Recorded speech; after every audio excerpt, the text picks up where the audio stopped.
Hey guys, so last week I talked about what some of the most common nutrient deficiencies, and that was from one of my most recent nutrition textbooks, and that kind of got the wheels turning in my brain, and I reached out to some of the N1 coaches who I work with at my gym, and I asked them a little bit about like kind of what in their research what were the essentials in vitamins that they feel every single, or I shouldn't say every single, but most clients should take. And I wasn't surprised by many of the answers just because um, I have been saying this myself, but there were a couple things that I didn't have on my essentials list that I should probably, I'm going to add. And there were a couple bits of information that I also found interesting that I wanted to pass on to you guys. So, the essentials, so basically, sorry, my cat is walking around my desk right now. If it's not Aria, it's Nico or Clarabelle. So the essentials, you could be dealing with maybe like bloating or joint pain or just like some loose stools or diarrhea or maybe like you're really kind of anxious or nervous, like a lot of, or like dealing with poor quality sleep. And a lot of these issues are common. They're not normal per se, but they're common and they can be um, helped with certain, if you happen to need certain nutrients or vitamins. And I just wanted to go over the essentials, kind of like the, let's call it like the starter pack, that the N1, a couple of the N1 coaches that researched this field quite a bit, let me know about. So the first one was a multivitamin, and you can kind of consider this as your like insurance. And also, a caveat here is just make sure you take quality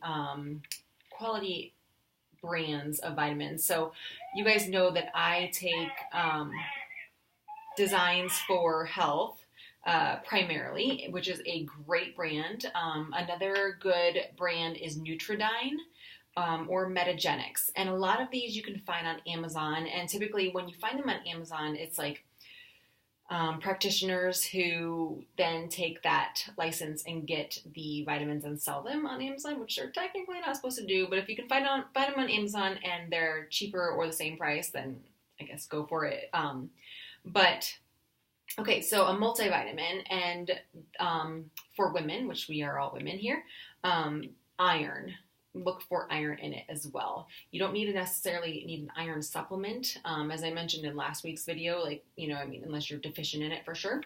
And your practitioner has told you to go ahead and take that. But if you take a multivitamin for women, it generally has iron in it.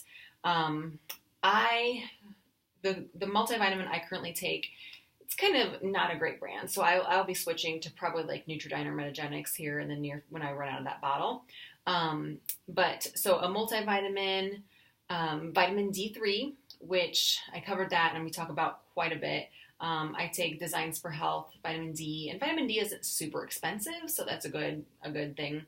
And the dosage that they recommended were 5 to 10,000 IUs at minimum. So no matter how much sun you get, it's really hard to absorb vitamin D. And so just taking that in a supplement form can help. A probiotic, a good one, if you go to the refrigerated section, or, first off, any of those brands I listed. Otherwise, if you go to the refrigerated section of a health food store, a natural food store, I wouldn't go to like a GNC or something like that, but like a natural food store, you'll probably see them in the refrigerated section. Another one is magnesium, and I think I've mentioned this before. Opt for magnesium glycinate or malate, or a combination of the two. Just don't get citrate, because that'll help like with constipation or something like that. But just magnesium to help calm the nervous system and to help some blood sugar issues and to help your gut is like usually magnesium glycinate malate, not oxide or citrate. And then the dosage on that was 300 milligrams. And then the one that I don't have on my essentials list that they do was taurine. And that kind of goes hand in hand with magnesium. It also really helps to calm the nervous system. So if you're someone who has a lot of anxiety, taurine can help to kind of like take that nervous system and just regulate it a little bit, just calm it down a little bit.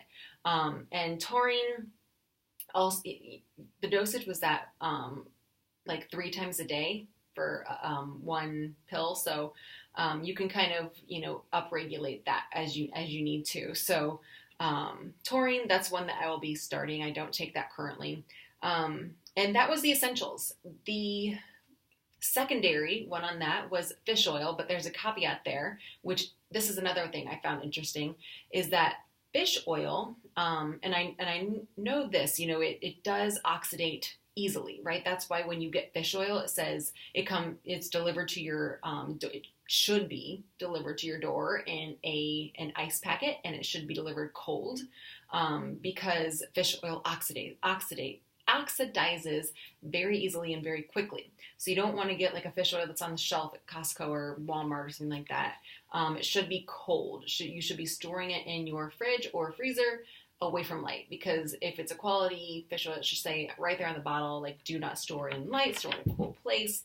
And because it oxidizes quickly, it can cause oxidative stress in people who are already at a very high stress level. So if you like don't sleep well, you're go type A, and you don't take hardly any days off, and you're just super high stress at work and emotional and family, you are just like running the, I'm going to get this metaphor wrong, like burning the candle at both ends, then maybe consider not taking a fish oil until that stress calms down, until you convince yourself to take some rest days.